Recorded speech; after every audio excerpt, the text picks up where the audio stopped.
Assalamualaikum warahmatullahi wabarakatuh. Terima kasih atas kesempatannya. Pada pertemuan kali ini kita akan membahas tentang performance assessment atau penilaian kerja. Perkenalkan, saya sebagai presenter, nama saya Imam Al-Ansori. Saya mahasiswa S2 Pascasarjana Universitas Mataram. Dan presentasi ini juga untuk memenuhi tugas kuliah.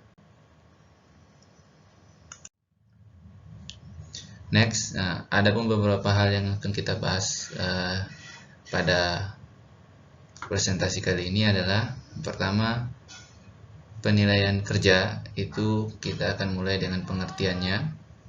Terus ada bentuk-bentuk dari penilaian kerja serta penyebab-penyebab kesalahan yang terjadi ketika melaksanakan penilaian kerja. Latar belakang.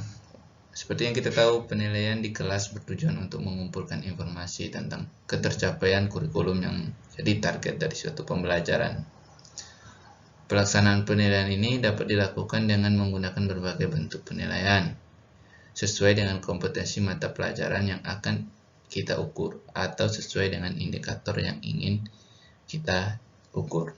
Nah, kita ketahui perkembangan industri di era sekarang, era 4.0, itu menuntut guru ataupun dunia pendidikan untuk menghasilkan siswa-siswa atau peserta didik yang memiliki kemampuan, baik itu pengetahuan maupun keterampilan-keterampilan yang mendukungnya dalam kehidupan secara era globalisasi ini. Di era globalisasi. Next. Berikutnya, definisi penilaian kerja. Ini berdasar pada sumber Susila 2012, Bambang 2010, Kleins 2006. Penilaian kerja merupakan penilaian terhadap keterampilan siswa untuk menyelesaikan tugas-tugas dan melihat sejauh mana mereka mampu mempraktekkan dan mengaplikasikan pengetahuan yang sudah dipelajari ke dalam berbagai proses kegiatan. Jadi di sini kita definisikan penilaian kerja itu sebagai suatu instrumen penilaian yang menggunakan tugas-tugas tertentu, di mana tugas-tugas itu nanti mengarahkan siswa untuk mampu mempraktekkan atau mengaplikasikan pengetahuan-pengetahuannya tentang konsep pelajaran yang telah diajarkan. Nah, penilaian kerja ini itu dapat berbentuk penilaian terhadap prosesnya atau proses kerja yang dilakukan siswa maupun terhadap produk atau hasil dari kerja tersebut. Hasilnya itu dapat berupa sesuatu yang aplikatif atau teknologi, baik maupun juga dapat berupa laporan.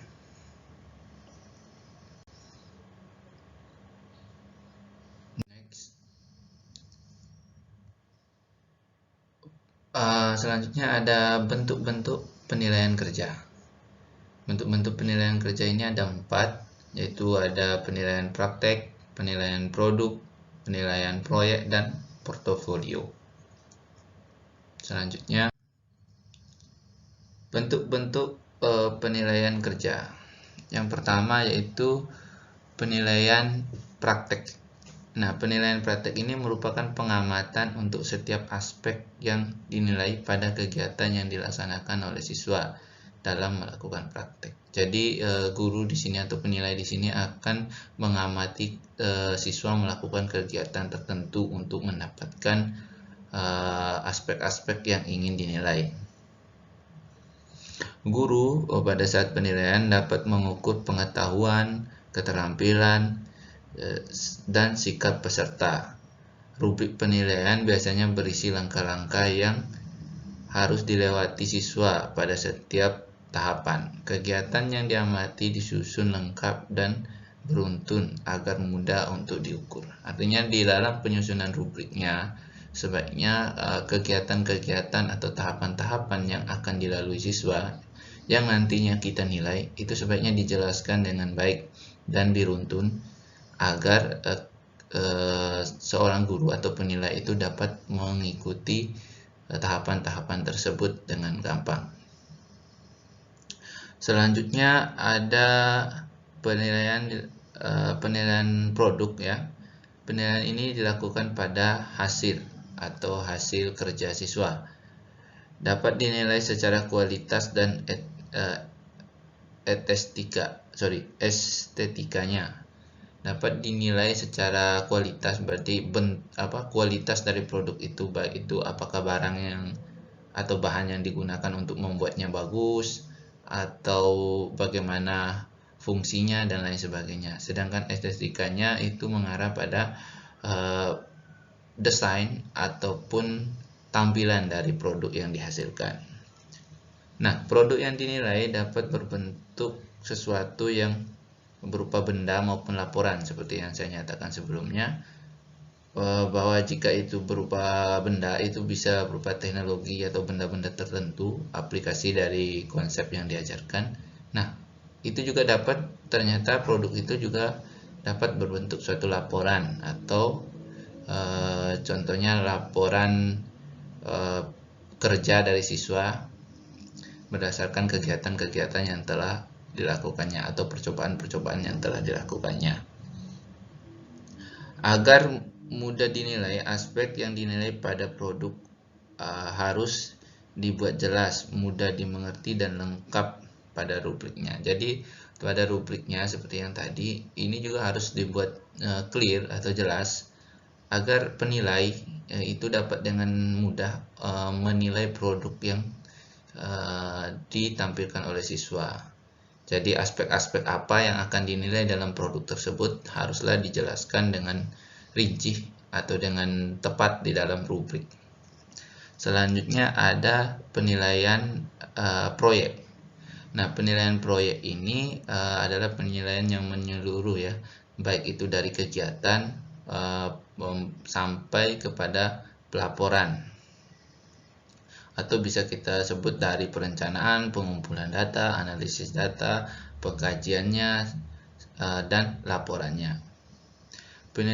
Biasanya penilaian proyek itu dilakukan pada jangka waktu tertentu yang cukup lama. Itu disesuaikan dengan kompetensi atau keterampilan yang ingin kita sesuai dengan kompetensi yang ingin diukur.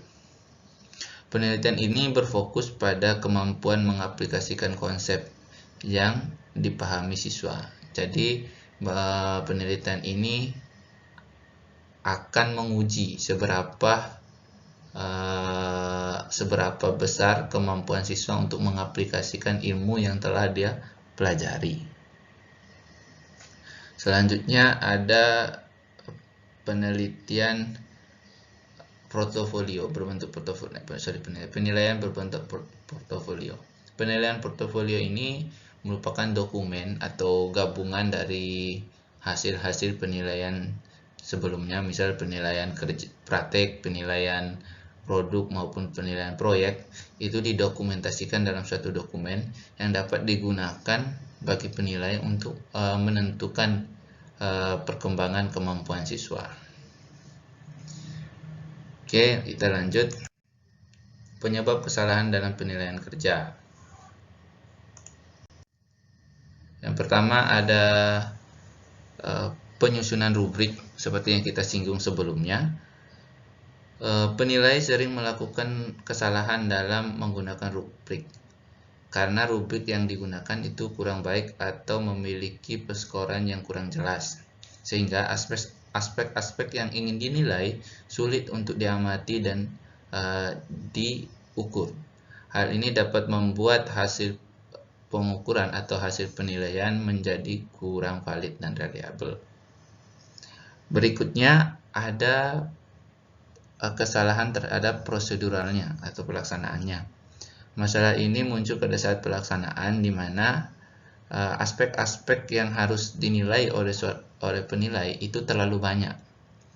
Jadi penilai karena harus menilai aspek-aspek yang begitu banyak, cenderung mengalami kesulitan ya, dan fokus kompetensi yang akan dinilai itu menjadi kurang. Oleh karena itu, sebaiknya penyusunan rubriknya tadi itu untuk aspek-aspek yang diukur itu dibuat seminimal mungkin dan sefokus mungkin terhadap kompetensi yang akan diukur. Selain itu juga penilaian itu sebaiknya dilakukan oleh 2 atau lebih, karena itu dapat digunakan untuk membandingkan hasil penilaiannya nanti. Berikutnya ada kesalahan pada bias dari penyekor atau penilai. Masalah ini terkait dengan subjektivitas yang dimiliki oleh penilai. Terkadang penilai itu memberikan nilai yang lebih tinggi kepada siswa tertentu dan nilai yang lebih rendah kepada siswa tertentu. Nah, untuk mencegah hal itu terjadi, itulah pentingnya penyusunan rubrik yang jelas dan fokusnya itu tepat kepada kompetensi yang akan diukur. Next. Oke, mungkin untuk kesempatan kali ini itu saja yang bisa saya sampaikan. Lebih dan kurangnya saya mohon maaf. Sampai jumpa di presentasi berikutnya. Assalamualaikum warahmatullahi wabarakatuh.